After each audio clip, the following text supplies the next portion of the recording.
રામાયણ એવી કથા છે કે મનુષ્યને સુખ મળી શકે એવી આ જગતની રચના જ નથી. આપણે ગુજરાતે સમસ્ત વિશ્વને રામાયણની સમીક્ષિત આવૃત્તિ ભેટ આપી.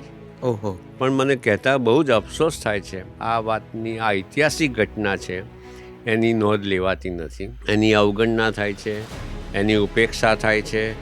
જાહેરમાં વાત કરું એટલે મારા પ્રત્યે નારાજ થાય સ્વાભાવિક રીતે, કારણ કે એમની જે અશક્તિ અને નિર્બળતા બધી છતી થાય. સૌ પ્રથમ સંસ્કૃતમાંના આ સૃષ્ટિમાં સૌ પ્રથમ કવિતા વાલ્મીકી રામાયણ રૂપે પ્રગટી. જાતે જગતી વાલ્મીકૌ કવિ ઇતિ અભિધા અભવત. જ્યારે વાલ્મીકી જન્મ્યા ત્યારે કવિ શબ્દ અસ્તિત્વમાં આવ્યો. એ વાચક છે એ થોડો રામકથાથી પરિચિત છે એટલે તરત એમ કહેશે કે ધોબીના વચનથી રામે સીતાનો ત્યાગ કર્યો. હવે આ ધોબીનો જે પ્રસંગ છે એ વાલ્મીકી રામાયણમાં નથી.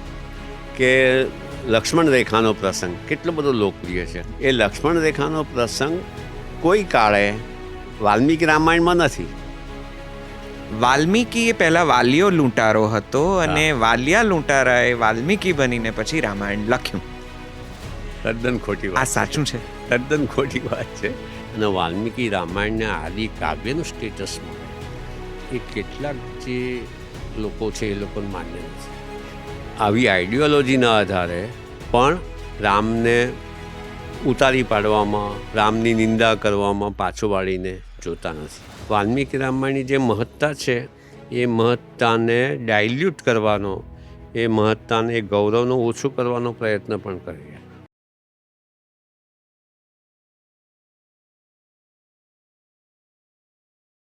હું તમને અંગત વાત કરું નૈષદભાઈ, તો આ જે પ્રસંગ છે